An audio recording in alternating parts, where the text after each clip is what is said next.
Welcome everybody to the home building class. And we are glad to share with you some of the basic uh, skills and tools in carpentry. Now, carpentry is very vast. There's a lot of different areas in carpentry. So what we're going to do is kind of introduction class with some of the basic tools that I believe you will need to develop and to learn as you set up your outpost or you're living in the country. You may get to the point where you could elevate in skill and begin to make cabinets and things like that. But I want to give you an introduction so that you're at least familiar with some tools and the usage of it. So today's class is going to be precisely that.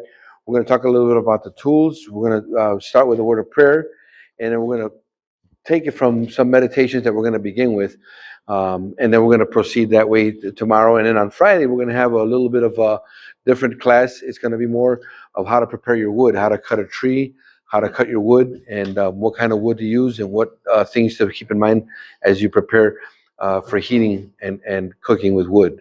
Why don't we begin with a word of prayer? Those can join me. We're going to kneel. Father in heaven, it is with gratitude that we approach your throne of grace, Lord, allowing us to continue to learn and to develop and to grow in these different areas, Lord. I pray that you will be with each one of us here, that your Spirit, Lord, will fill us and give us the abilities that we need, Lord, to learn as we set up these outposts that you have instructed us, Lord, to develop. Thank you, Jesus, for everyone that is here. Thank you for these meetings. Bless everyone in a special way. We pray this in your name. Amen. Amen. Okay. So we're in building class 1, and I want to begin with a few statements here. Mind increases strength by continual effort. Do we believe that? Yes. The mind is like a muscle, and I try to explain it to my children that the more we use the mind, the more we learn. It's like a muscle; it becomes stronger. A wise man is strong, yea, a man of knowledge increaseth strength. And so, the more that we are able to learn new things, it doesn't matter at what age. You know, in heaven, we're going to continue to learn, aren't we? You know, we're not going to get to heaven saying we learned it all, we know it all. So we want to continue to learn. But now look at this. Put your highest power into your effort. Call to your aid the most powerful motives. You are learning, endeavor to go to the bottom of everything you set your mind to. Never aim lower than to become competent in the matters which occupy you. No matter how simple it is, do not give up. Try to understand it. You know, a lot of times kids do have those tendencies of taking something and just getting to the bottom of it, of taking it apart and learning how to put it back together or how to assemble. You know, so we want to keep that in mind. That this is in sons and daughters of God. Now look at this. The mind naturally learns to be satisfied with that which requires little care and effort, and to be content with something cheap and inferior. So the mind naturally wants to just say, why don't we just hire a plumber? Why don't we just hire a carpenter? Do you know anybody that does this? Do you know anybody? You know, so we want to learn these different things. You know, we moved to the country about 10 years ago.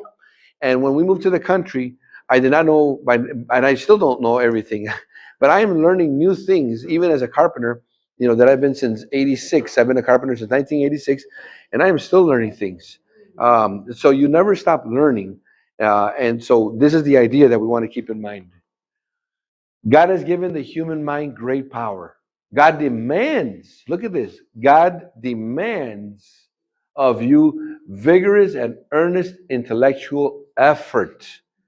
So everything that we're learning in these classes, no matter which class you're in, God demands that we learn. And with every determined effort, your powers will strengthen. With every determination of learning something, it will strengthen. How many of you ladies have learned something to cook something new, and you're like, how am I ever going to make that? That is so good. And then you learn it and you put your efforts to it, and now you're content with what you've done. You know, it's very satisfying by God's grace. Well, a couple more quotes. As Jesus worked in childhood and youth, mind and body were developed. He did not use his physical powers recklessly, but in such a way as to keep them in health, that he might do the best work in every line. He was not willing to be defective even in the handling of tools. So this is a very, very important lesson for us, that Jesus was not reckless, first of all, with his physical powers. He did not overdo himself in the point where he would hurt his back or put himself in a position where he could fall and get hurt, right? He was careful in the things that he did. It's incredible the lessons that Jesus, even as a carpenter working, can teach us. And the other thing is that, um, everything he did, he kept it in good health. He says he was perfect as a workman as he was perfect in character. Now, if you notice, people are not finding artifacts, and archaeologists are not finding the chair that Jesus built. Look at how perfect it was. Or a piece of furniture, a table. That was not the perfection that Jesus was trying to attain, although he did an excellent, good job. But you never read about that, right? What he did was the development of his character, even in the working of tools and working in his carpenter shop. So that's what we want to keep in mind as we learn this. You can go to YouTube and learn any of these tools and how to use them, but what you will not learn is how to develop a character like Christ as you learn these tools. So with this, we need to do prayerfully, and we need to learn this in a way that we will develop the character of Christ.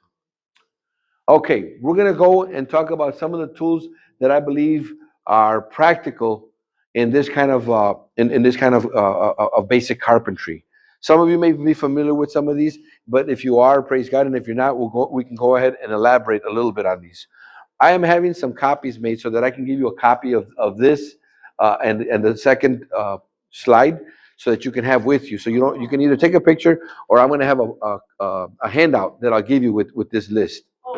Okay, and so we want to keep that in mind. Now, I'm going to try to move quickly so I can cover in 2 days what I usually cover in 3 days, so that on Friday, like I said, we can talk a little bit about wood, preparing your wood, and wood splitters and things like that.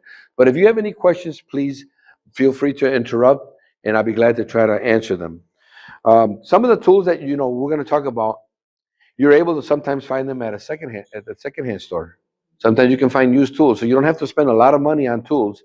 If you don't want to go to your Home Depot or to your local lumberyard, you can go to a thrift store and you can find a lot of these tools for a fraction of the cost. All right, we're going to begin first with safety. Um, Safety goggles is a very important matter, because even when you're driving a nail, even when you're cutting wood, you can get something in your eyes. Wearing a hard hat is also, if you're working in an area where somebody's working above you, if you're building a second story, or you're working in an area where debris is falling, it's a good idea to wear a hard hat, because even the smallest tool, somebody could be working up there with a hammer, and his hammer could fall.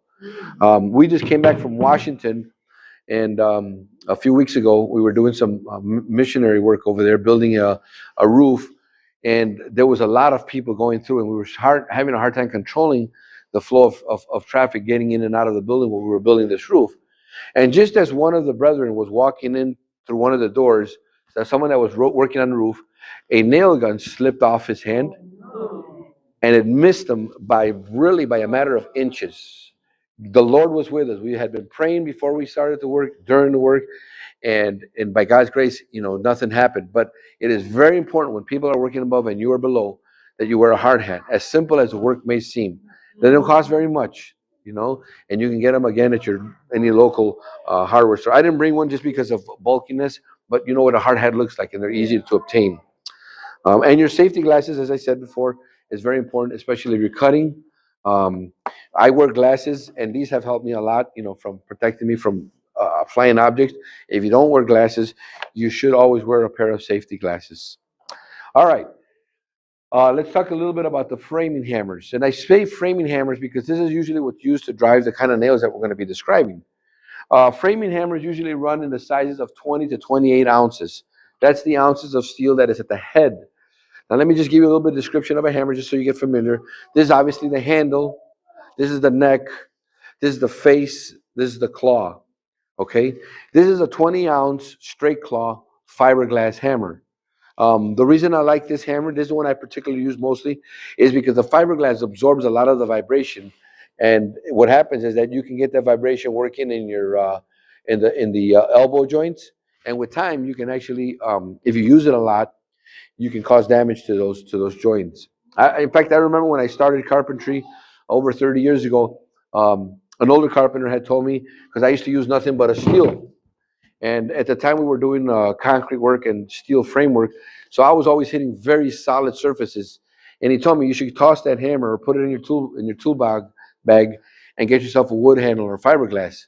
Because with time, your elbow's going to start to bother you. And so I said, no, I got a good elbow. I says, I'm never going to feel any pain.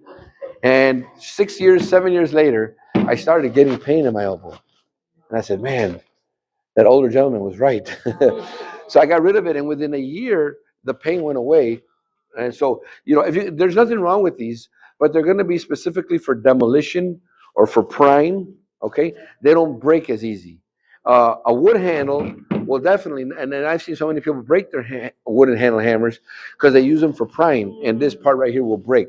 So don't use your wood handle hammer so much for pulling and for prying. Use a steel, and sometimes you can get away with a fiberglass hammer. Now, this is what they call a curve claw, okay? And obviously, this one has a little bit more of leverage when you're pulling a small nail. You know, this is fine, and it's a smaller ounce. I think this is a 16 ounce. So this is a smaller hammer, not typically used for framing. Um, the face on this one, I brought this one. Um, this is a titanium steel head, and this has what's called a waffle face. You can see that. Yeah. Now this is a $200 hammer.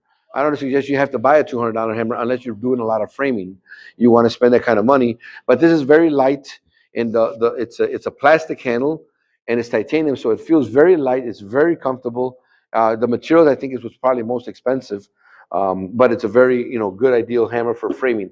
Now you don't want to use this if you're going to do, for instance, if you're working on a deck or where the wood is going to be exposed, because this gives an imprint in the wood. And I'll show you tomorrow. We're going to bring some wood. We're going to do some cutting here, so some of you can develop a little bit of skill on how to use a handsaw. So this is only for when you're framing and driving nails that are not going to be exposed. Okay. Um, I beg your pardon. This is average about $200.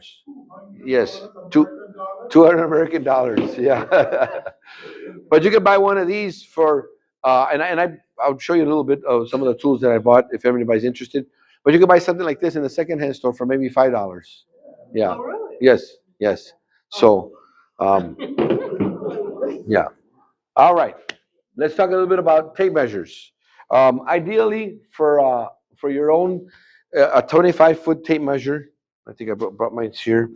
I got one here. 25-foot tape measure is usually ideal.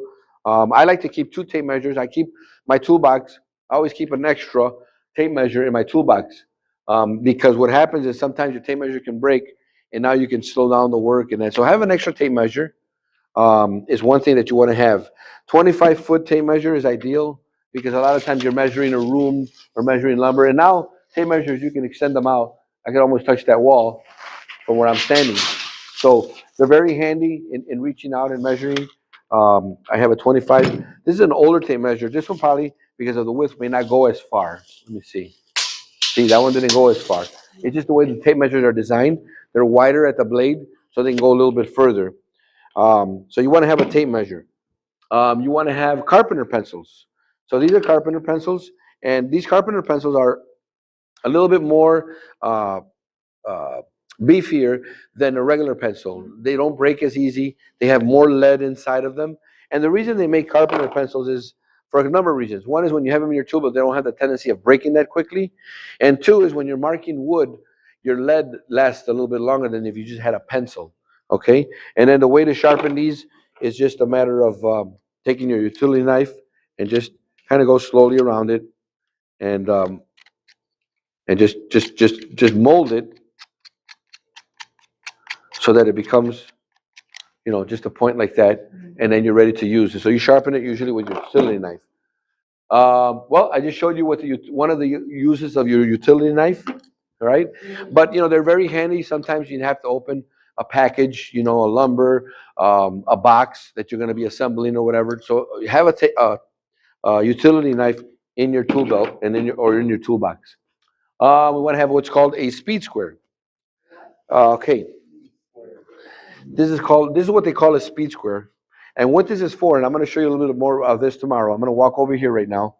And let's say I was going to cut this 2x4, which is just part of my sawhorse. I could put it on here and I can make a perpendicular line so that I have a nice straight mark for my cut. This is a square that's typically used when you're cutting 2x4s or 2x6s. You can use a square that helps you mark that. You measure the length. Let's say, for instance, I need to put a couple of 2x4s in this wall to strengthen it. Let's say you rotted out at the bottom, and I bought this older home in the country, and I want to change some studs. So as you mark these studs that you got to fit in there, you take this and you're going to use it. And I'll show you a little bit about that tomorrow. As far as the application, you mark it and then you cut it. So this will give you the perpendicular line that you need to make a square cut. Then you also need what is called a chalk line. And what this basically is, inside of it is filled with chalk, okay? And what you do with this is, if you're cutting a piece of wood, let's say I wanted to cut this piece of, let's say this table was a piece of wood, I would hook it on one end, I would bring it to the other end, and after I brought it to the other end, I would put it on my wood, I would snap a line, okay? Then I see that line there? See, now I have a line that I can use to cut. That's also used if instead of a pencil, right? It also can be used to mark a line for nailing. Okay, so you can use that also to mark a line to nail something, and if you need to find a point where you're going to follow nails. I have two different colors. This color here is more forgiving. You notice it's kind of like a light color, and this would come off a lot easier when you're dealing with materials that you don't want them to be stained. I have a red chalk line which is more permanent. If I'm doing something that's not going to matter, if you're working on the roof or you're doing sheeting or you're doing something that's not going to require the aesthetics, then you can use a red line, and that's not a problem. Um, Let me talk a little bit now about the framing nails. Did I miss something here? Level? Okay. Okay, we're going to go to the next one in a minute. Nails. Let me talk a little bit about nails. Let me just make sure that I did not leave out. Okay, move the toolbox. So this is the top. This is your rough carpentry tool belt. Okay. Now, why should you wear a tool belt? The reason for that is it keeps things organized. Tool belt, a tool belt. So this is one of the tool belts that I use, and I've had this one for probably, I don't know, probably about 20 years. I carry my hammer in the back, and the reason you want to use a tool belt if you're working and doing a project around your house, it keeps your tools organized.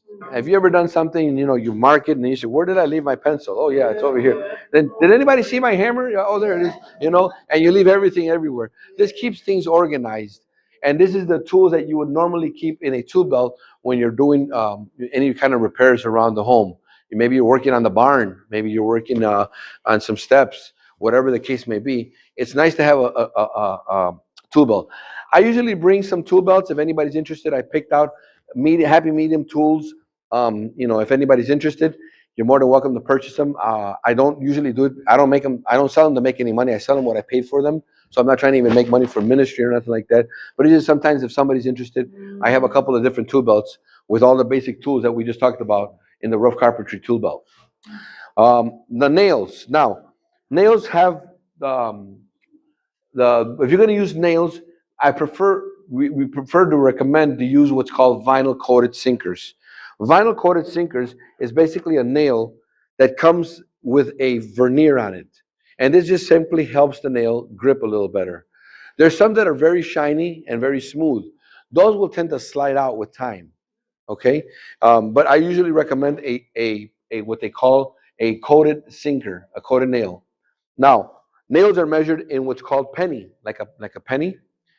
The reason for that, if you want to know a little fun fact, is that before, when nails used to be made, they used to be forged one by one. So a nail was made, and it would cost, let's say, a nail the size of an 8 penny. This is an 8 penny nail. This is about 2 and 3/8. A 2 and 3/8 nail used to be hand forged, and it used to cost 8 pennies. Nails used to be extremely expensive. So that's why a lot of carpenters. Have you ever seen any furniture or anything built with what's called dowels? They used to drill a hole. they should drive wood through it to keep the wood connected. Okay, and those dolls would save the cost of having to use nails because it was so expensive. They would have to hand forge each nail. Imagine that. So now nails are very inexpensive. You know, they make them in this big roll. They come out, they cut them, and they punch them, and it's just incredible how at what velocity they can make nails out of a roll of wire. So your 8 penny nail is about 2 3/8. A 16 penny nail. I'm sorry, this is not a 16.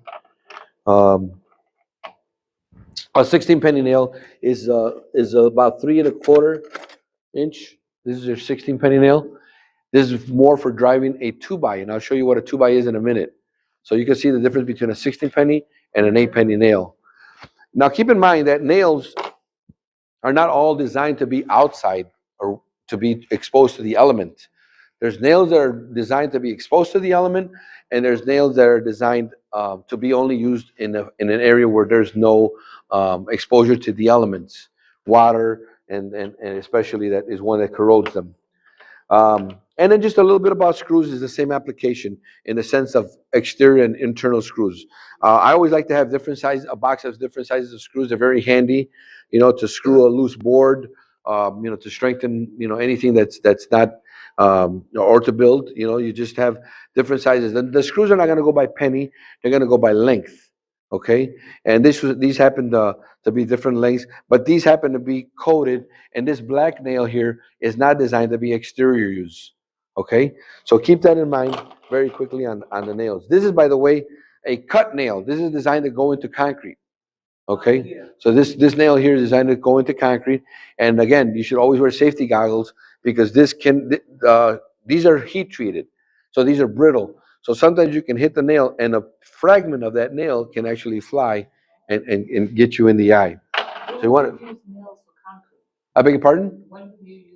Well, very good question. Let's say, for instance, this is a basement in my home, and I need to put a partition from there to here because I want to make a root cellar. So that 2 by 4 that's going to go on the floor, I need to fasten it. I need to keep that from moving. So I would take this nail, and then I would begin to drive it into the wood, and then eventually it would make its way from the wood into the concrete. Yes, this nail will only bend when it hits concrete. It's a soft nail. If it was a harder nail, maybe, but this nail is not designed to go into concrete. This is only from wood to wood. This is designed to go from wood to concrete. That's one application that you could use a concrete nail. There's other ways to fasten wood to concrete, but that's basically one of the main reasons. You said that was a cut. Yes, CUT. It's called a cut nail. Okay, this will take a little bit of force to drive in, and it probably has. You can also do. You can make what is called a pilot hole in the concrete before you drive this. So I'm giving you these options because I don't want you to spend a lot of money if you don't have to. There's more expenses that you can make to fasten material onto concrete. Okay, and we'll talk a little bit more about that when we talk about lumber in just a minute. Um, what else should we keep in mind? The galvanized is exposed to weather. Like I said, keep in mind that your nails should be designed for the application because then they'll just rust, and you'll see them begin to rust right away. If you're going to use a handgun, an air gun, or they have battery guns now, you know, in the time of no buy, no sell, if you have solar, you'll be able to charge the batteries that are not being used a lot for tools like these. Um, and those charge with relatively low voltage, so it doesn't take much to charge them. And even framing nails, if you're going to buy a nail for your guns, make sure that you get what's called ring shank. What these nails have, this is my 8 penny and my 16 penny. These nails have a rough course at the end. They grab very, very well. In fact, it's very hard to pull them once you drive them in. So these are called ring shank nails. Now, you can get these again, interior use or exterior use, okay? So you want to keep that in mind. All right, let me move up now to the carpenter's toolbox, rough carpentry toolbox. All right, more things that you're going to need. Now, keep in mind, some of these tools that we're talking about, you're going to use them, for instance, building a fence around your garden, you know, or like I said, you know, in any kind of repair work. But another area where I've used a lot of these tools is in fencing gardens. You know, we got two gardens now that are fenced, and I use all of these tools just about. The dry line. This is called a dry line. Okay, and this basically is exactly what it is. It's a line that is used to string from one into another to either set a line of posts, for a fence, so that I have a straight line. And so I would put one on one and put one on the other. I can drive a stake in the ground and string it across and use this as a guide. Okay, we want this to be used as a guide. It can also be used to straighten out, to transfer a point from one point to another. Let's say, for instance, I didn't have this ceiling here. I will put this dry line there. I string it across the end, and now I would have the mark in the middle of that pole there, where that's going to intersect, where that ceiling is going to intersect. So there's multiple uses for the dry line, but again, some of the main uses that you can possibly use for this, I've used it a lot for framing for concrete. So when you're framing for concrete, you use this to frame your boards that you're going to be using in concrete work. Um, yes. When you purchased that, the line is already on it? Yes, this one actually came with it already on there. So this is kind of nice because it just spins out. So if you give it to somebody, they just spin it away. But if you want to save cost, you can buy just a line and take a 2x4, a little piece of block, and just wrap it around a 2x4. So that you have that option there. Okay. Let's talk a little bit about the handsaw. This is what they call, and here I just have a reverse, very common now. It's a 15 inch. 15 inch is the length of the handsaw, and a handsaw is measured by two things: by the length and by the teeth per inch. Okay, this one happens to be a 9 point, so there's 9 teeth in every inch. The more teeth, the finer the cut. The less teeth, the coarser the cut. But the less teeth will also it's more aggressive for cutting rough lumber if you don't need a very fine cut. So this is in the middle. A 9 tooth is kind of in the middle. It's not as coarse, but it's not as also for very fine carpentry. Like if I wanted to cut trim work, I would get probably something finer than this, or use something that's called a back saw if I was going to be doing trim work. This is for wood, yes, and this is used for wood. And what it is, it's used what we call crosscut. So crosscut and ripping. I'm gonna make a little commercial on that. The grain. Let me show you the grain here on this this 2x4 that is on my sawhorse has the grain running in this direction. Can you see that? Okay. So this saw is designed for crosscut, which means I will cut across. There is saws that people don't hardly use anymore. Thank you, sister. Thank you. There's saws that people hardly ever use anymore that used to be designed for ripping, okay, for ripping wood. But most of the time now, people are using table saws for ripping down boards or sawmills. But your handsaw is very practical, your crosscut handsaw, because you would use this a lot. I use this a lot in when I cut stairs for the. And I'll give you a little bit more about this tomorrow. I want some of you to try to use the handsaw just to get a little bit familiar with cutting wood, because the reason I mention these tools is because I don't necessarily want you to go and have to buy power tools if you don't yet feel that that's in your budget or you want to spend that kind of money. Let's see. Moving here quickly, the levels, different types of levels. Are there any questions? Anybody can pause me at any moment. Okay, levels are used for two things: for leveling and for plumbing. What's the difference? This is plumb. Okay, I'm plumbing the wall. Is this wall plumb? No, it's a little off. Okay, level is horizontal. Okay, so leveling is horizontal, plumb is vertical, right? So we want to keep that in mind. This is a 4 foot level. Okay, so this I would probably use when I'm using something greater than this length, 4 feet, like of a wall. I'm putting 2x4s here, so this will be a greater longer use. This is a shorter level, a 2 foot level for something smaller. Okay, and then this is a torpedo level.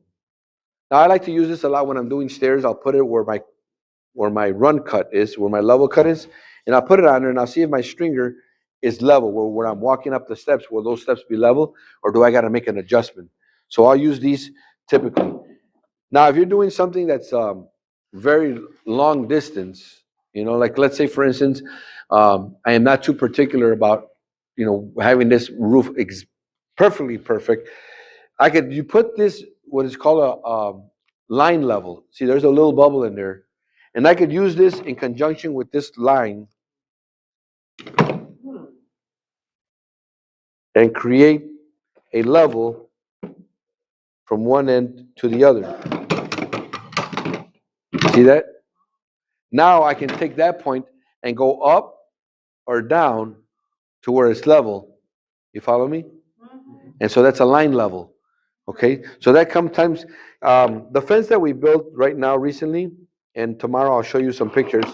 The land slopes, but um, my wife and I wanted the fence kind of to go level because we used some rigid panels.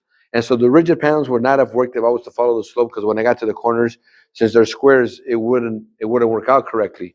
So I had to make my fencing step down, go across, step down, go across, step down, go across.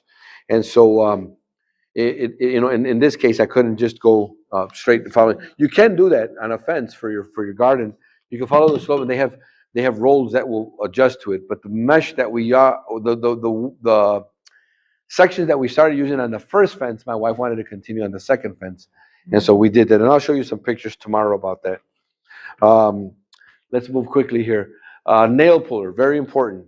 So you want to use this is a nail puller, okay? And the way this is used, let's say I put some nails on a board in the wrong place. I would take this and I would drive that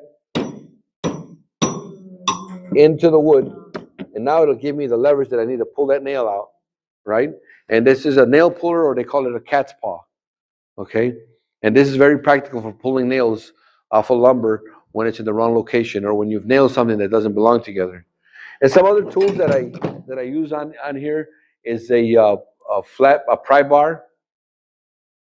Okay, I'll use a pry bar. I'm going to jump down one. There's a flat bar and a small pry bar. These are good for separating lumber, doing some demolition. When you're going to be doing some removing of wood, the same principle with this. If you need to get it in between some wood, you can nail it in there, and then now begin to pry.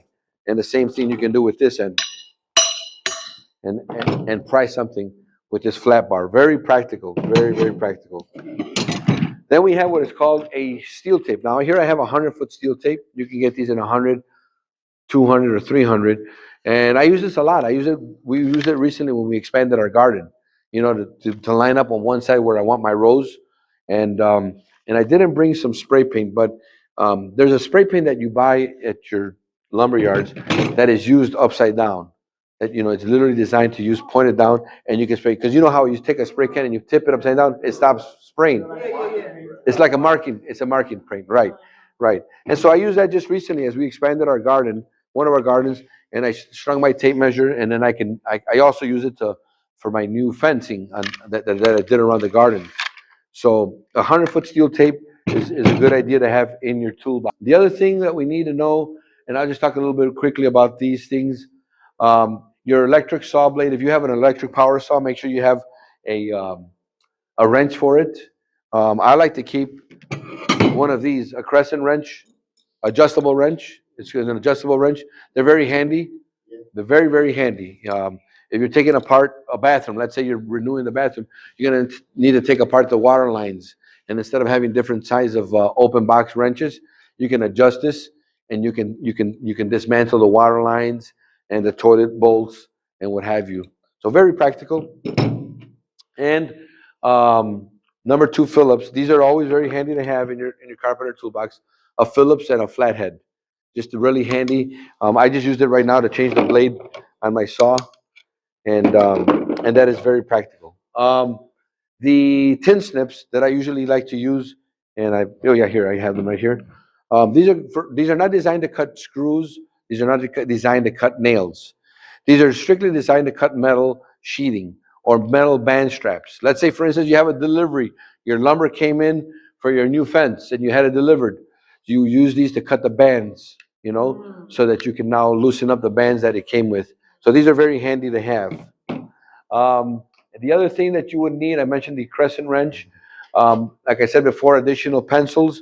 Always have additional pencils, an extra utility knife, an extra hammer, an extra tape measure, and then finally your framing hammer, your framing square. This is called a framing square, and this framing square usually is designed to either cut wider boards and get a perpendicular line. Anybody know what a perpendicular line is? What degrees is a perpendicular line? 90 degrees, right? To get a 90-degree cut. If I'm going to be cutting, let's say I'm going to be replacing the steps in my back porch. I buy the boards. Now I got a framing square to square them up and measure them and cut them. This is what you call a framing square. This is also really designed to cut stairs and to cut roofs. But if I have time, I'll get into that a little bit. So if anybody's interested, I can certainly touch on that a little bit. Then a couple of other things that I do not have on that list, but I like to keep in mind, is knee pads. If you're going to be working on your knees, use these. They'll save your knees in the long run and even in the short run. So I use these a lot now. I use them all the time, and it doesn't matter what I'm doing. Even if I'm working outside, and even if I'm sometimes on the grass, we have a lot of gravel and rocks. So I just like to protect my knees, and I'll use knee pads. I highly recommend buying yourself a good pair of knee pads. And I like these. They have some that have they're bulky and there's flat.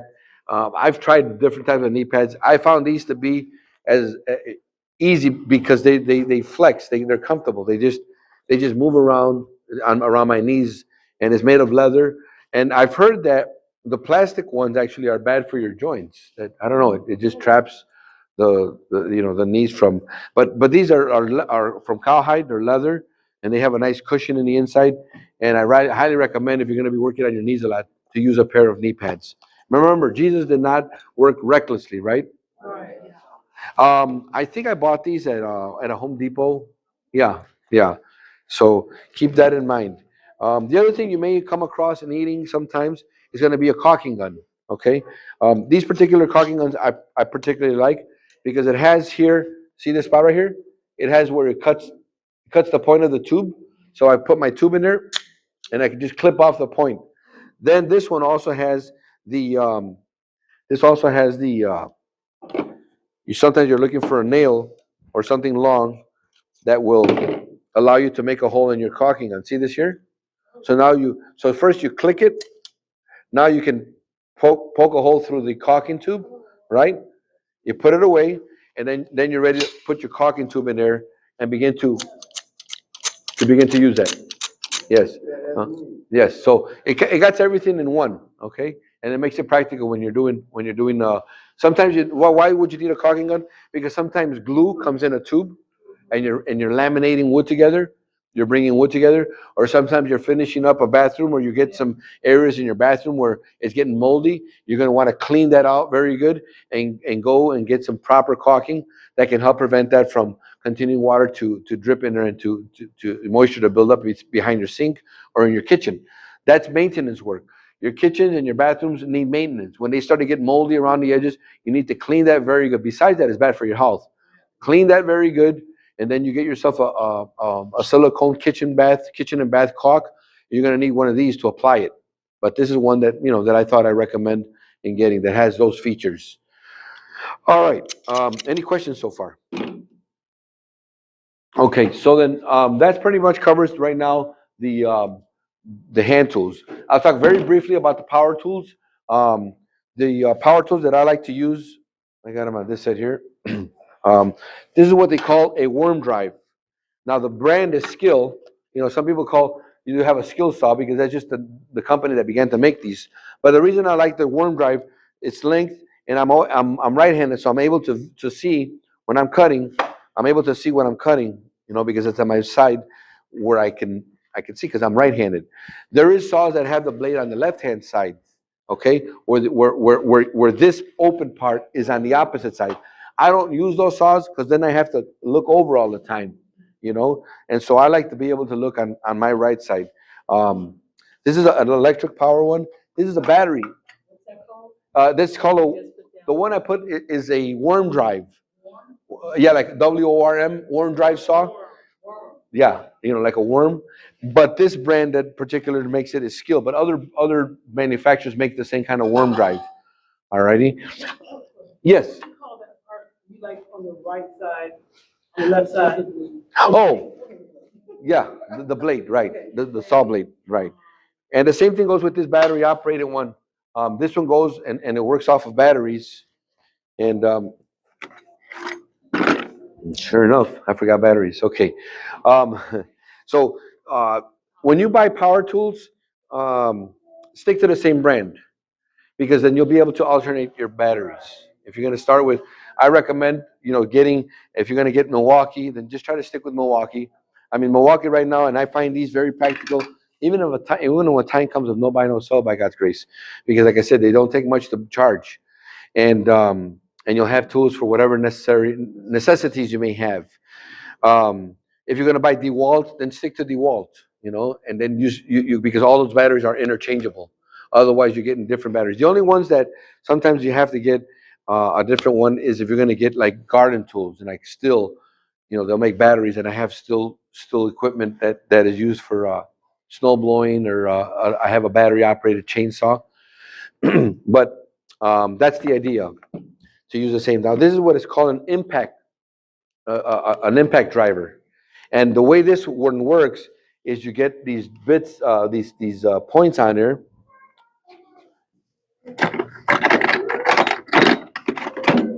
You get this point on here, and then you can put different points, different tips on it. So driving different size of screws, Phillips, star, or what have you. So this is very practical when you're doing impact driving. This is for driving screws, nails, or bolts. You can drive it with this. This is a drill. Okay, so it's a little bit different. This one's made for drilling. You put a drill bit in there. I have two different types of drill bits. I have the smaller types of drill bits that you would use. These are for wood and metal. So if you're going to buy bits, you can get a combination of wood and metal bits. And then these are strictly for wood. These are strictly for wood. Um, these are what they call spade bits or butterfly bits, and these are for larger holes. But these again are wood bits. These are only for wood. You'll damage it if you hit any steel with these. Um, the different brands make these different types of sizes of bits. Keep those things in mind. And then, as far as um, I'm sorry. The difference a impact and a drill. What's the difference? Okay, so what is the difference between an impact driver and a drill? Okay, this impact driver it has a hex head that slides in there, and this is designed to drive screws and nails. Inside of the mechanism, it has a small um, um, at a small volume, it's hammering the screw. It's continually hammering versus putting all the force on the brushes, on the copper brushes. Rather than using strict force, it's using an impact. So it's actually giving small hammer hits on the screw in a very small dosage to drive the screw in. That's why it's called impact, because the impact is making on every turn is making hundreds of impacts as it drives the screw. The drill, on the other hand, is just straightly turning to use the sharpness of your bit. In this case, let me give you one example. I cannot put that in here. This is not. It'll just keep turning, right? But on this drill, I can adjust this. I open this up, and I lock that in there. And this is what they call a chuckless key. I don't need a key anymore to do this, so I can just tighten it, and now my bit is in there. Now I can drill a hole. See, this is designed to drill a hole through wood or metal, depending on the bit. Okay. Okay, you cannot drive nails with either one of these, but it's a good question. These are designed to drive screws, because screws, yes, this one has thread. So this one would go with this one here. Now, can you drive screws with this one? Yes, you can. I can actually put this on here, okay? And I actually have a setting here that is designed to, it is a setting that is designed to use for screws. Okay, I can leave it on drill. Now, the one that I have a different one that also specifically shows that it's designed for driving screws. Now, I can take that off and still use it in here. So I can use this to drive screws, yes, but I usually prefer not to, because then I put a lot more stress on it, and it's not designed to put that kind of stress on the drill. The drill wants to work more freely versus the impact, where it's designed to drive screws. Right. It's like a power screwdriver. Correct. Exactly. One more feature that your drills will have is what's called a hammer drill. A hammer drill. That hammer drill is designed specifically to work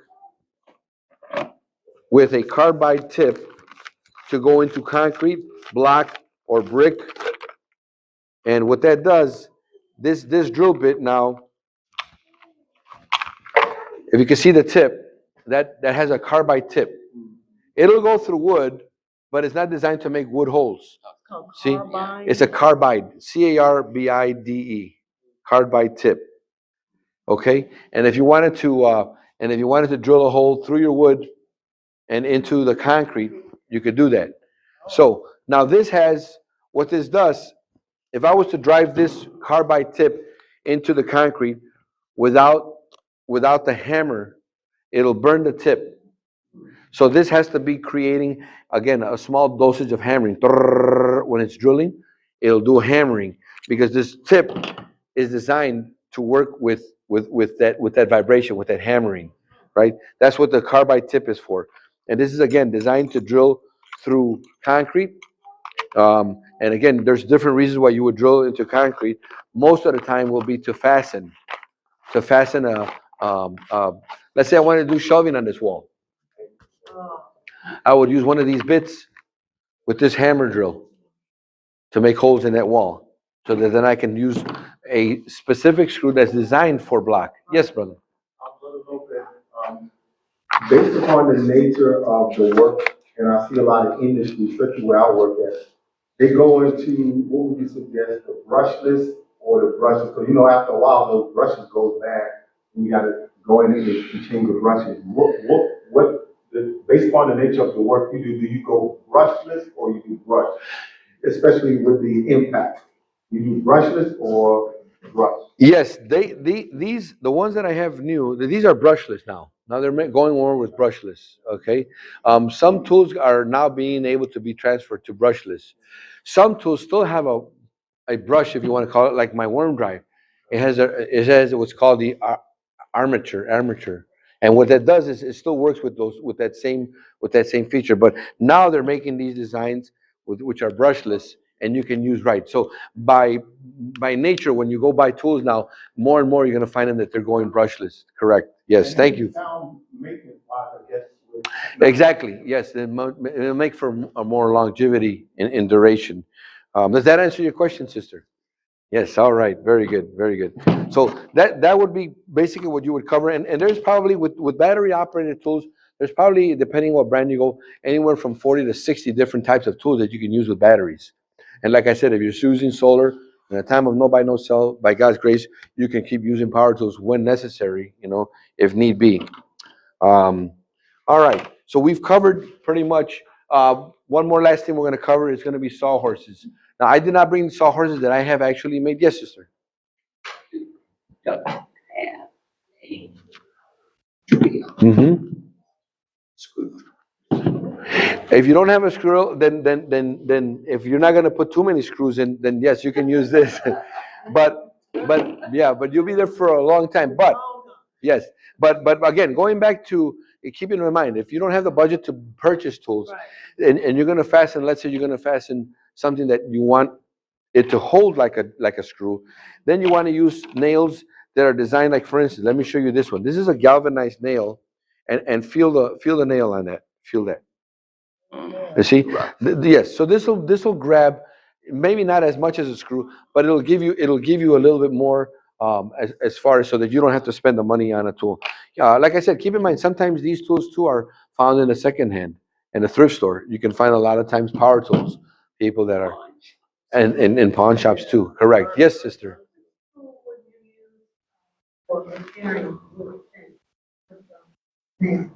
Okay. Wood fence with the nails. How would you repair a fence? A lot of times, those nails that are in a fence, most of the times they're already corroded. It's going to be hard to pull them or remove them. So sometimes what I do is actually leave that screw alone, and if the repair allows me to use the same board, I'll put additional screws.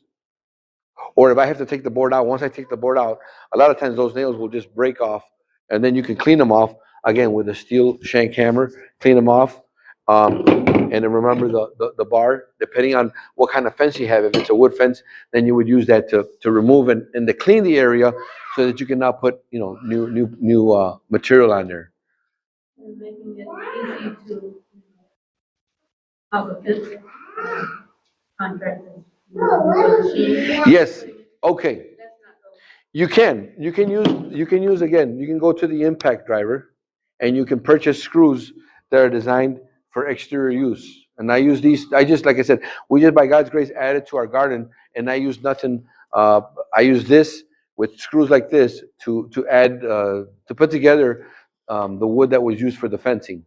So this is what I used right here. I used an impact driver and exterior screws, and I use it to fasten my boards on there, which makes it very practical. And the reason I like using screws, especially when you're using, now we're going to talk a little bit more about this in a minute, with wood that is called treated wood or wood that is used for exterior, is because that wood will tend to twist more. It'll tend to expand and contract more because of the chemicals that are in it. It helps preserve a normal piece of wood because of the chemicals in it. It'll help it against the environment, but it also, in effect, causes it to twist and to expand and contract more. So that's why, I like to prefer to use screws when I use a treated lumber on exterior. Okay, you can use either or.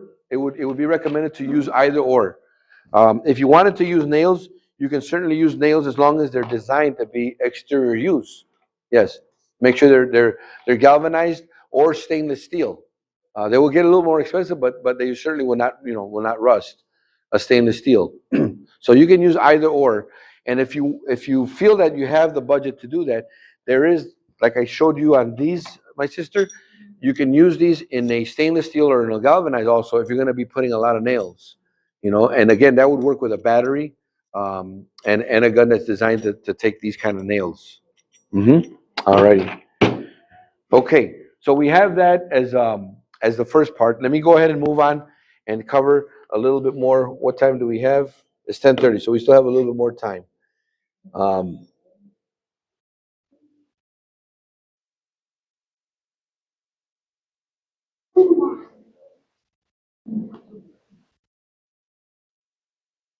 okay, let's talk a little bit about lumber very quickly. Lumber comes when you order lumber. When you ask for lumber, you order lumber in a nominal size. The nominal size for a 2x4, like let's say for instance, that has two. Can anybody identify what kind of material is on that sawhorse? What is it? It's a 2x4, but the actual dimension is inch and a half by 3.5. Okay. Okay. All right. Good question. All right. Because originally the lumber that was cut when lumber used to come out of sawmills, it was 2 inches by 4 inches. But it was what they called rough saw. And if you go to a building that's over 100 years old, you'll see that really rough wood, and it's thick and it's bulky because it used to be 2x4. But what happens is with time, excuse me, the lumber, they decided to run it through the mill and through a planer to smooth it out. So now they take your 2x4, but by the time they run it through the planer, you lose that, but you have a nice smooth, now you have a nice smooth 2x, yeah.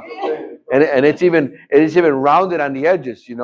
So that's why you have a nominal 2x4, which is what you order, but it's an actual 2x4. So the nominal, like we said, is 2x4, is actually inch and a half by 3.5.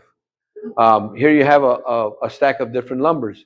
Here you have a 2x4, a 2x6. What would be the actual dimension of a 2x6 based on the pattern? By 5.5, right? And what would be the 2x8? By 7.5 or 7.25, right? And the same thing with a 2x10 and a 2x12. Okay. Yes.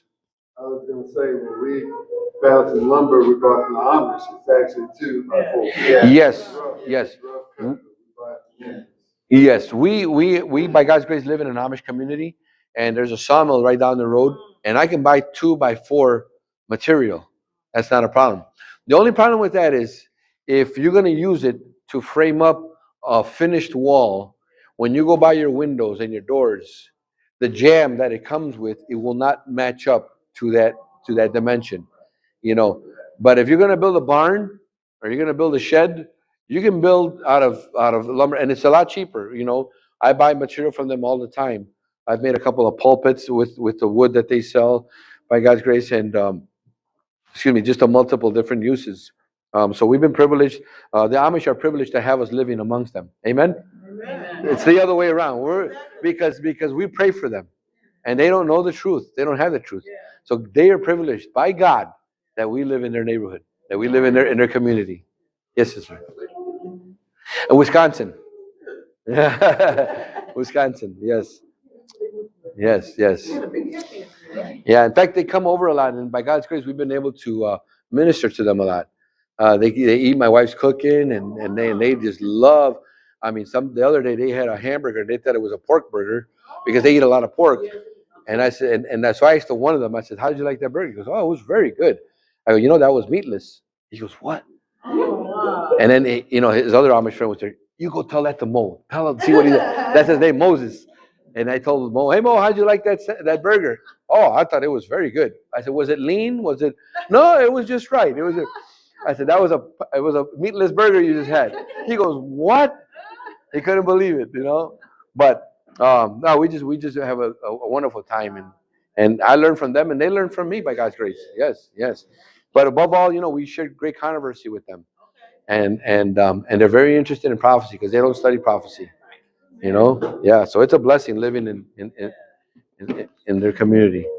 The other thing that we want to keep in mind is let's see here. Okay. Different types of sheeting. Now, this is called sheeting. Now, there's different types of sheeting. Two basic types of sheeting that I'm going to give you. Remember, we're talking rough carpentry, so I'm talking exterior sheeting. I'm not talking about sheeting for making cabinets or finished products. I'm talking about sheeting that's used for rough carpentry, whether it's a roof or an exterior wall before you put siding on it. We have here what is called OSB. Anybody know what OSB means? What is it? You can put it on your floor. Strand board. Oriented strand board, yeah. Some people say Oriental, but it's not Oriental. It's oriented because it goes in different directions.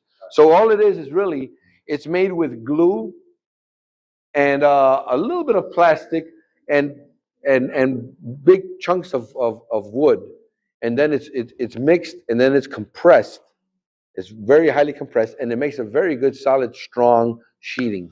And that comes in your dimensions of anywhere from, I think, 3/8, 4x8 sheets. They come in, those are actual dimensions. Those are actual 4x8, yes. And then you have your plywood sheeting, 1/2 inch, 5/8. And plywood sheeting basically is sheeting that is made with this huge lathe. They take this tree trunk, and this long blade just takes off in thin sheets. Then that comes out, and then they glue it, and they run the grains in different directions to give it strength. So they run it, and now you have like what they call here a 5-ply or a 4-ply. You see, it's running in different directions. The grain is running different, and that makes the strength of the sheet. The more grains that you have, the more layers that you have, the stronger the sheet's going to be. Okay, so that's your basic type of sheet that you would use to repair a floor, a roof, and a wall. Flooring usually 3/4. Your roof typically 1/2 inch or 5/8, and your walls are usually 1/2 inch exterior use. Okay. Yes, 1/2 inch on your walls. Okay, floors is usually 3/4. If you're going to repair a floor, a lot of times your kitchens, your bathrooms are the ones that go bad.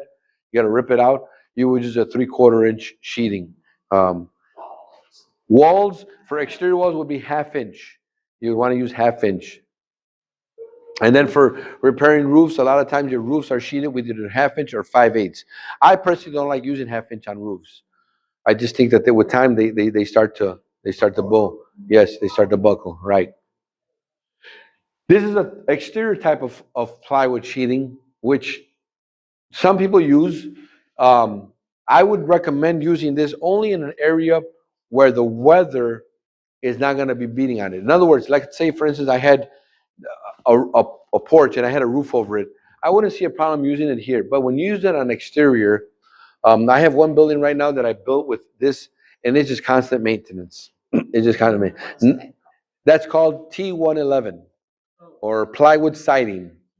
Yes, that's what the. It eventually gets it. You got to paint it. You got to seal it. You got to protect it from the environment. So I stay away from that now. I do nothing but metal now. Metal in our buildings.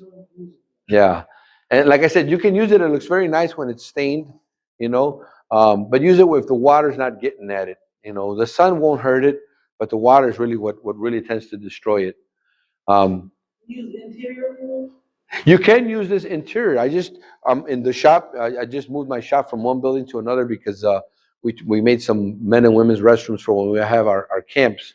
Um, we have plywood sheeting. If you want to use plywood, then you want to use what they call a sanded plywood, which means one side will be nice and smooth. Yes, on the inside. If you wanted to use plywood, you can use sanded plywood. So if you go to your lumber yard and you say, "Look, I want a plywood, but I don't have to have something fancy." And the reason I like plywood in my shop is because it's easy. I can put shelves or I can hang anything I want anywhere I want. But I used sanded just also so it doesn't look so rough. So I used a sanded plywood, and now you have a smooth plywood. And what you could do is actually you could stain it, and it looks very nice too. So depending the usage, you can have a coarse look on the inside with plywood, which is rigid and strong.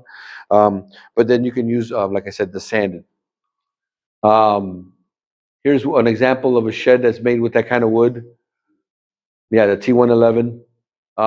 Here's what it's called, beadboard. This is also made of a type of plywood. It's used for your ceilings inside porches. They call that beadboard. Bead, B-E-A-D, board, B-O-A-R-D, beadboard. And this is usually 3/8, quarter inch, and I think I don't even know if they make half inch. They might, but it's usually used for your ceilings in cases like this.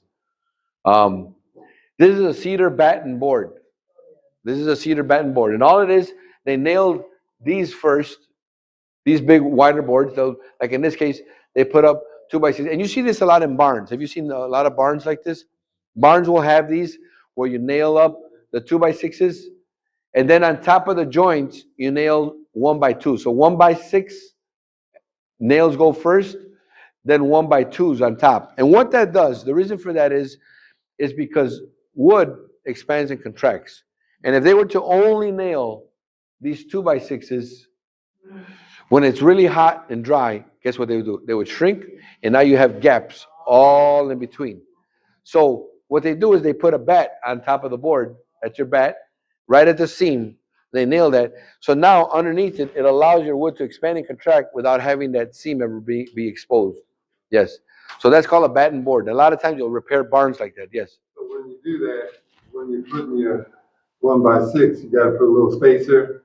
You have to put a little spacer to make sure the other one has the space. That's a good question. And to answer that question is do we have to put a spacer in between the boards when we do batten board? If the board it comes already moist or damp or it is at its fullest, then you don't need to do that. You can butt them up against. But to be safe, you can space it with a nail.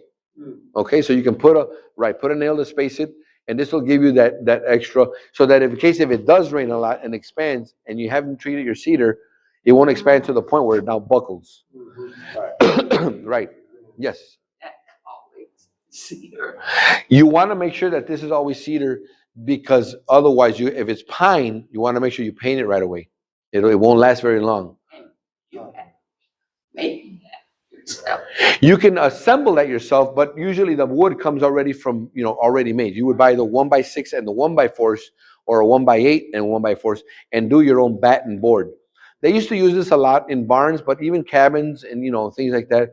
Some people still do this, they just, yes. Carpenter bees attracted to that? I beg your pardon? Are carpenter bees attracted to that kind of? Carpenter bees, they can be, but cedar usually tends to be insect repellent, but they're not woodpecker repellent. Yeah, yeah. Woodpeckers love all kinds of wood. Yeah, they will make holes in it, all kinds of. I used to have, I did a second floor when I used to live in the suburbs in Chicago. I did a cedar all up top, And I had problems with the woodpeckers. Yeah, yeah. So, yeah. So that's the disadvantage. Um, the Now here's some creative things that you may have seen people do nowadays. They'll take pallets and they'll dress a wall and be creative, and it looks very nice, and it's cost effective, you know. So think of ways to be cost effective. There's thrift stores for lumber. There's thrift stores for windows and doors.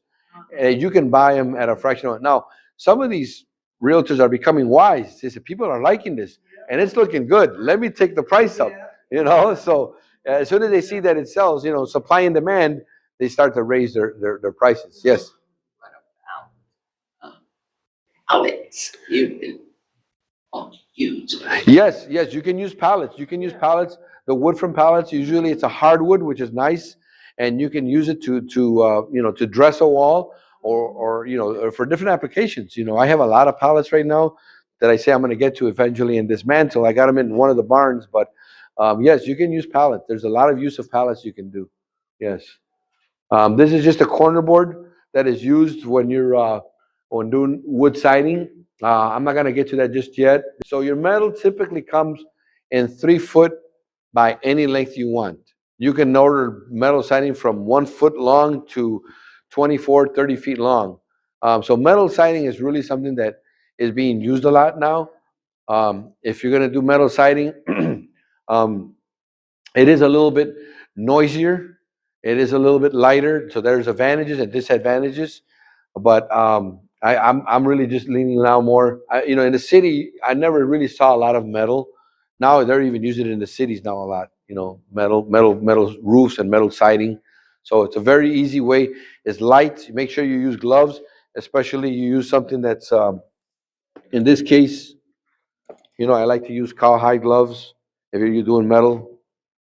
Just keep your hands from getting cut. But metal is very practical. Even an old building, let's say you buy a property in the country and you have an old barn, you could almost, if the structure is well, you can just cover it all up with metal and it'll look like a new building, very light and easy to apply. Yes.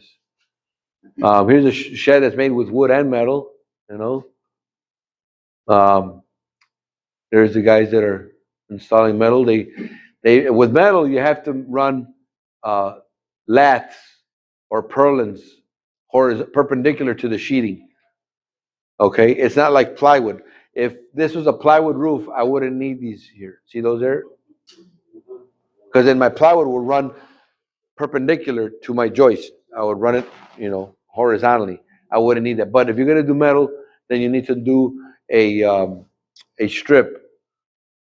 This is just a roof with a corner. This is a shingle roof. There's a different type of roof, which is very common. Here they're getting ready to put the molding before they do the roofing. You do all your trim around the roof before you start doing your roofing. Okay, um, and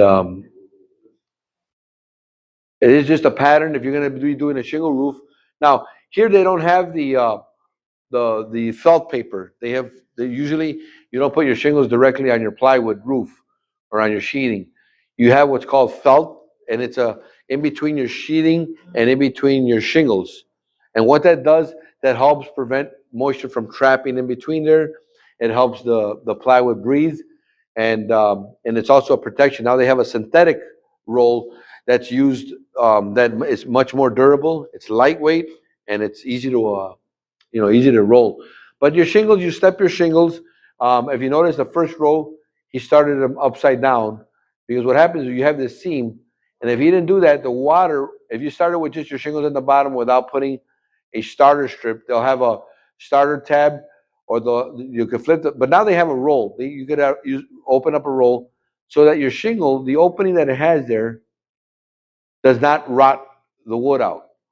Okay, that's why they have a starter tab or a starter strip at the bottom before you start, and then you stagger your joints. You don't want all your joints in the same spot, just like you would a roof, right? You stagger that for sheet. You stagger sheeting in any application for strength mainly, okay? Because those roof will be stronger when they're staggered, okay? You need that, so if you're doing a metal roof on top of your, or? If you're doing plywood, yes, they recommend a type of felt. So if you're doing metal, you know what I'm saying, we have a metal roof.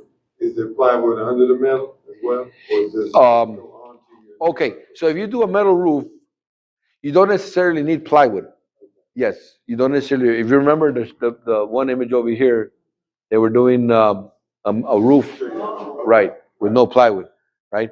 But if you have plywood, some people will, when they're building in residential, by code, they'll make them put plywood and then your metal.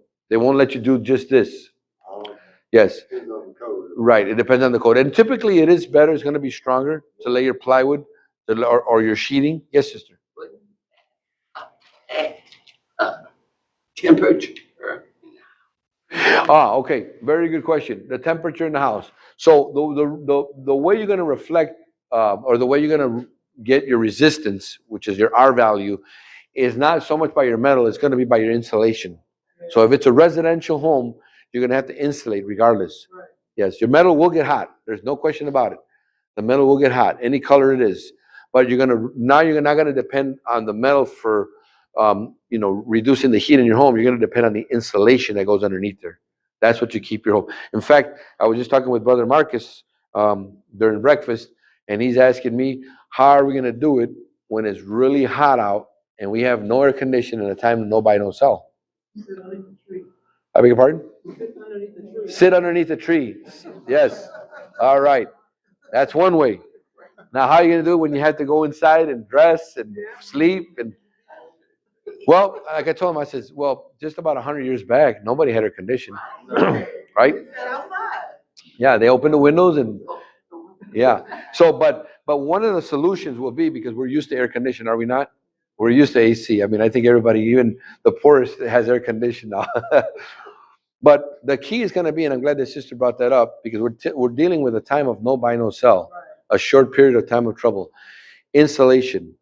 The more insulation you have on that roof, the more you're going to be protected from that heat. It's going to retain whatever coolness you can and protect it. That's what the Amish do. They go extra on the insulation on their roofs, and they're able to protect themselves. We did, we installed and built that. Okay, you did yes, like an R40 or an R50. Yes, you go up there with the insulation, 12 inches. It can be. And lit blankets, yeah. It can be. Okay. So here you go with the felt paper. That's your conventional felt, either 15 or 30-pound felt. And you notice they put their trim all around the roof first, and then you apply your shingles. We just did another project, because by God's grace, the ministry that we do, we also try to go and help other ministries or other people that are moving into the country. And we repaired a pump house where they have a solar system to draw their water out of the well, but they bought the property and the pump house needed all kinds of repairs. So we literally repaired the roof, a good part of it, and that's what we were showing in that class. We did our hands-on on that camp where we were actually repairing the roof, and people could see how to repair a roof.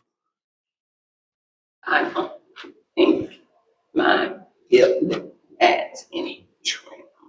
Very, very possible. It's all Very possible. Yes. so, is it necessary? It is necessary. Okay, so her question is that her house doesn't believe that she has any trim around the perimeter, any metal shingle molding, drip caps, different names that people use for that. Is it necessary? Yes, it is if you want longevity. It is if you want longevity. Before, usually what happens is this, depending where you're at. If you have a lot of snow, the snow tends to sit in ice at the bottom. So we put at the bottom row what's called water shield. And what it is, it's a rubber roll that sticks on the actual roof. And that helps when the water sits there, because if you notice roofs usually go bad on the edges, and you're having that problem, right? Yes. Okay, so what happens is with that, sister, if your rest of your roof is still salvageable, Yes. then you're gonna have to deal only with the area that is bad. Now you're gonna have to open this up. You're gonna have to take 1 or 2 rows of shingles completely out. That's where this guy comes in handy too. This guy slides underneath there, pulls those nails out, and you can release all of that shingle with a flat bar. You can get underneath there and you clean it up. Then you need to assess what wood needs to be replaced. Okay, Okay. I need the trick. Yeah. I would, but before you do that, sister, I would put water shield or water protection. It is a rubber membrane with a sticky back that will lay on there. And once you lay that on there, you can lay your felt, you can relay your shingles, and you can do whatever trim you have to do. But it's called Water Shield. The original company was Grace Ice and Water Shield. It was Grace Ice and Water Shield, and that was what was used for that application. Again, here they're laying their felt, but see they got their metal down, and this is probably in an area where they don't have ice and snow. It could be Florida. I don't know. Arizona. Yeah. But because they're not so worried about the water shield protection. The further north you go where snow sits, and sometimes, I mean, we'll have 2 feet of snow on our roofs. Yes, yes, I love snow. Yes. Yeah. You guys are mostly from down south over here? South, okay, all right. You don't know what it is like to live in snow yet? Anybody? Yeah? Oh, Nebraska. Oh, yeah. Yeah. Yeah. Okay. So that's basically your roofing felt, your sheathing, and then your shingles or metal roofing. And again, some more images just to get an idea what that looks like. Because I'll tell you, when you move to the country, what's interesting is that most of the time you take a pay cut or somebody stops working in the home. You just don't make the month. Same income is not coming in. And then even when you want to hire somebody to come out, even if you live in the country, it's expensive. It's very expensive. The more you can learn to do work with your hands and put your mind to use, the more you're going to save and the more practical you're going to. If you do anything on the roof, brothers and sisters, make sure you always set up a safe stage to work off of. May be very safe. Don't put yourself in harm's way. Yes. Here's finalizing with what's called the ridge cap, and these come already in a bundle where you already just cut them, and they're already to be placed on your ridge cap. But with the architectural shingles, you can actually make them on your own too. And what you do is you cut them in three out of one tab. You make three, and then you cut you cut the dog ears off, and then you lay those on top, and you're laying them. And every cap is hiding the nail that you just previously nailed. So you nail it, the next one goes on top of it, and some guys even caulk those nails up there. And there's just finalizing the last piece, putting 4 nails on it, and then eventually you'll put roofing membrane on those nails so they don't tend to leak. All right. Oops, I wanted to give you that last quote. The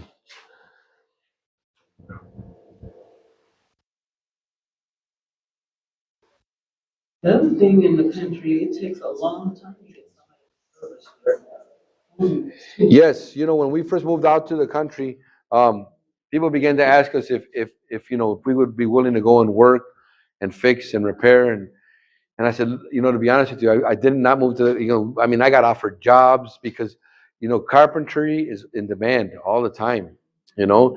And I said, look, honestly, we can go and help you, but we're not for hire. I moved to the country first and foremost for my family, and second for ministry. The Lord has already provided an avenue of income. And somebody said, well, you could start another company in the country. Well, no, see, it's not about money. This thing is not about money. I know what I could do. I could have stayed in the city and been making, $500,000 easily. No question about it. No question about it. I have all the contacts. I have all the resources, but it's not about money. It's not about money, brothers and sisters. So we moved there, and they asked us if we could move out to the country and we could start another business there. So we have no interest in starting more business. The Lord has already provided an income. We learned to be satisfied with what we were already having, and let's work and help other people, in their outpost or other ministries in their their outpost ministries. And this way, you can. Does everybody here live in the country yet? You live in the country, brother? Some are not? Okay. All right. There's a lot of things to keep in mind. Yes, there's a lot of things to keep in mind. I don't want to exceed the time. But keep in mind, when you move to the country and you're thinking of building, in constructing, keep a couple of things in mind. Depending where the Lord, put it in prayer, obviously. Everything must be done in prayer. But when you look for a property, sometimes you can find, some people want to buy a land and then build and start from scratch. That takes a lot of work. It takes a lot of resources. I am not discouraging you from it. But if you have the capability of doing so, right?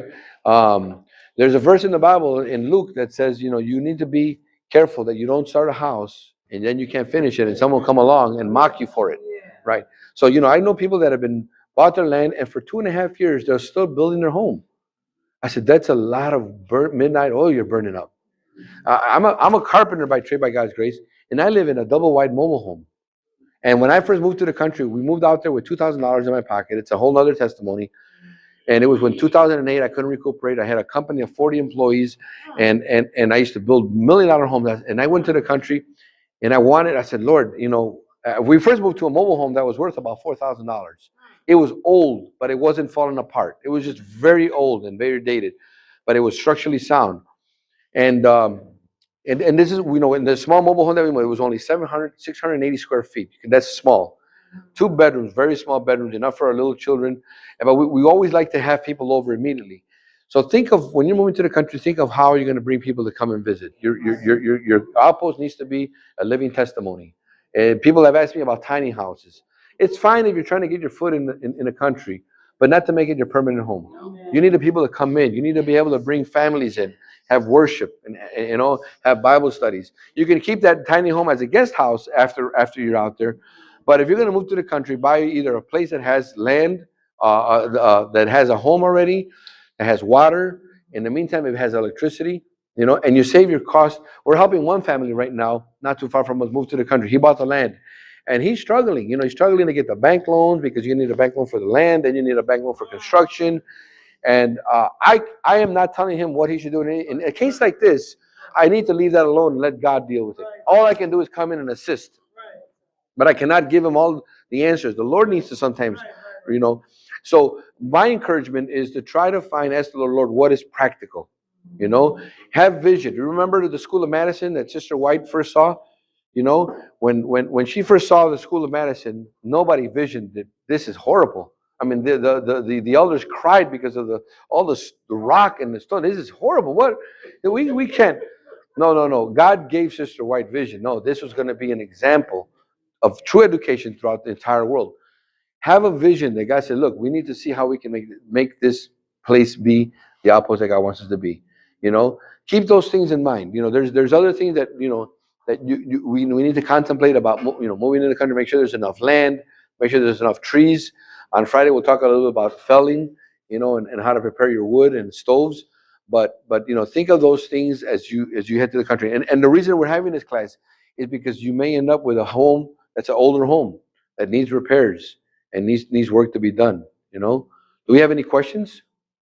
Oh, I wanted to read to you the quote that we have here. Whatever your hands find to do, do it with your might. Make your work pleasant with songs of praise.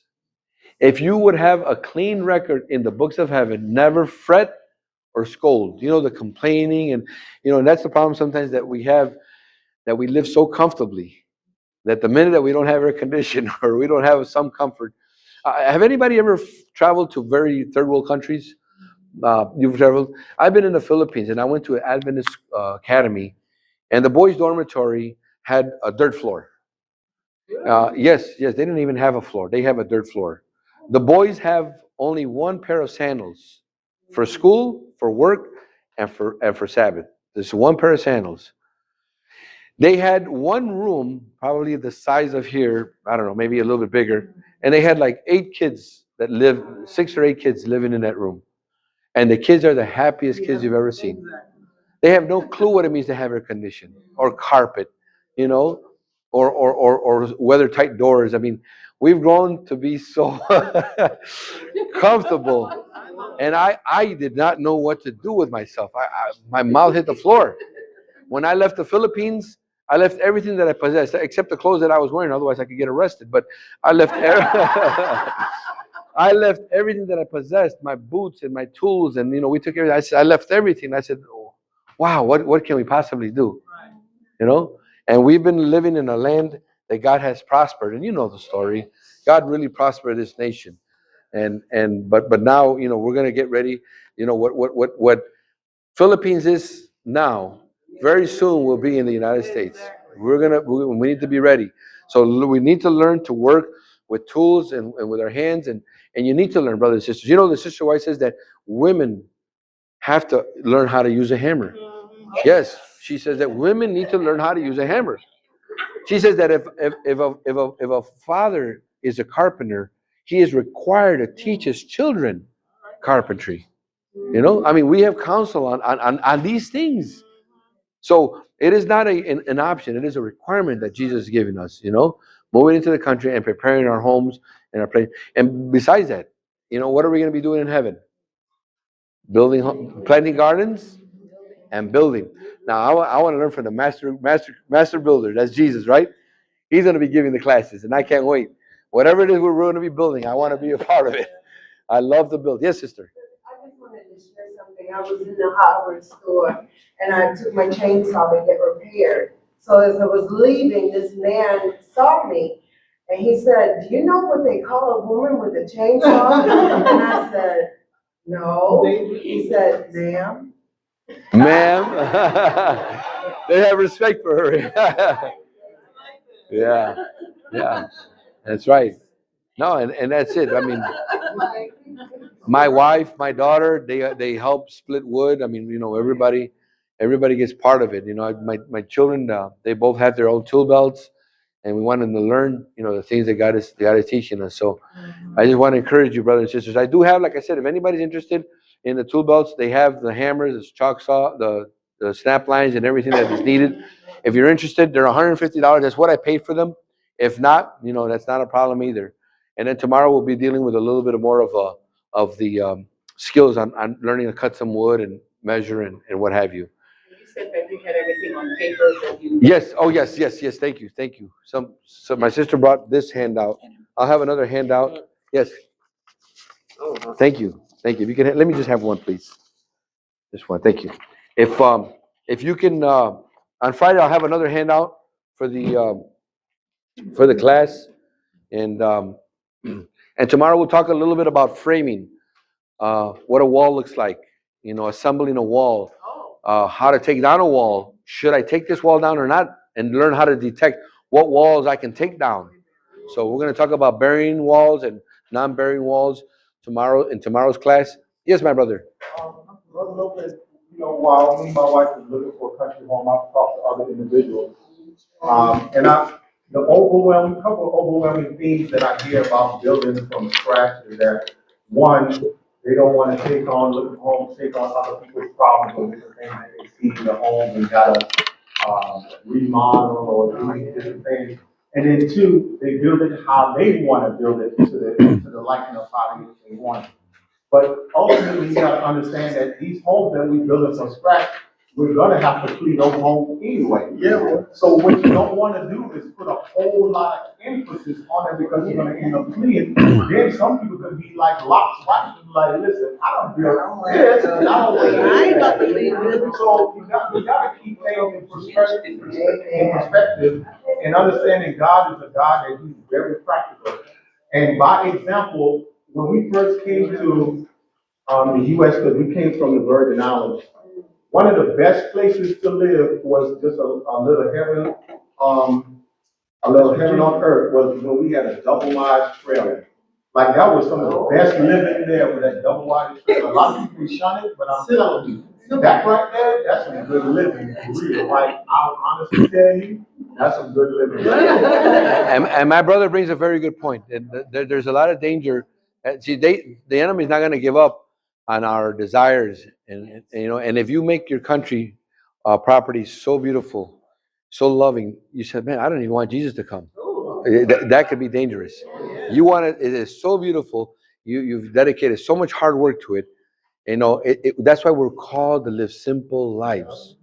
And like my brother said, we lived the only reason we sold the 680 square foot mobile home is because we like to have people. And I was tempted and I was humbled by it. I said, Lord, I'm a carpenter. What am I doing living in a mobile home? That was my first question. And I struggled with that at first. I mean, I've built homes that are right now $5 million, you know, and I'm living in a $4,000 mobile home. Lord, please. And I had built my previous house in the city, in the suburbs, you know, and when I got appraised, it was $500,000. And I said, Lord, you know, but the Lord worked on my heart. I didn't struggle with it in the sense that I wanted. I said, Lord, you're teaching me something, you know? And so what my brother is sharing right now, we have to be careful. We want to make it look good. We want to make it durable, you know? We want to do the right work because that's what Christ would have us do. But we want to be careful that's why I feel bad when people are dedicating so much years and years of building this home and you're burning so much midnight oil, you know? It just, you know, try to ask the Lord, not my will, but thy will. People say, where should I go to? I said, don't ask me. Ask the Lord. Where would you have me go? That is the key. Because the Lord will let you pick where you want to go if you insist. If you insist, He will give it to you. That's just how merciful He is. He said, but that's not where I wanted you to go. And so I've seen people go to the country, have to sell that land. You know, one. Now I'll finish with this testimony. One family, it was three families. They bought a big piece of land and divided amongst three. And they had a neighbor that was just incredibly mean and awful. They all had to sell their land and they said, we have to move out of here. Another families that moved to an area, and I just say this respectfully, I don't know what the condition of prayer was. These families ended up fighting with each other, suing each other.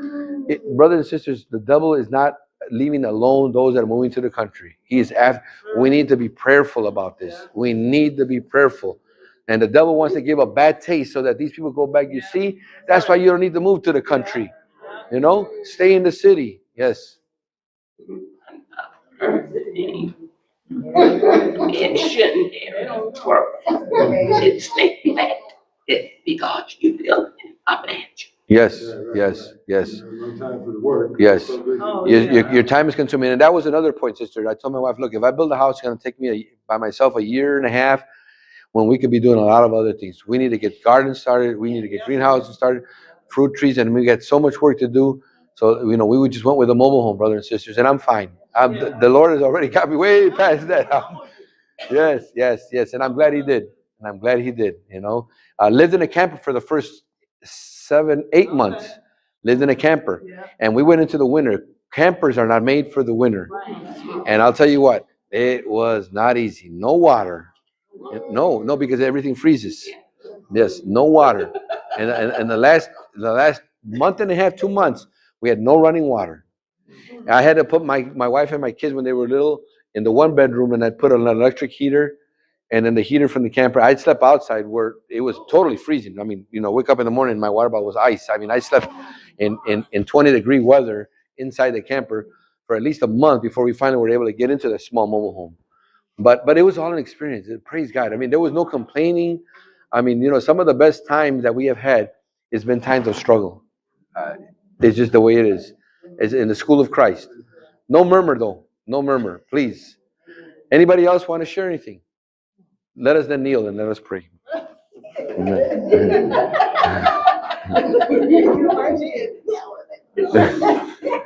All right. Father in heaven, thank you so much, Lord, because you offer us so much. Lord, each one of us here are in the school of Christ, whether it's learning to build with our hands or whether it's building our character, Lord, you want to be the master builder in our lives. Lord, you're the only perfect example. You're the only one that we can look to, Lord, that can give us the right pattern of everything. Let thy will be done in each one of our lives, Lord. Be with everyone here and continue to be with us throughout this camp meeting. We pray in the lovely, beautiful name of Jesus. Amen. And amen. Amen. Amen. All right. God bless you all. thank you.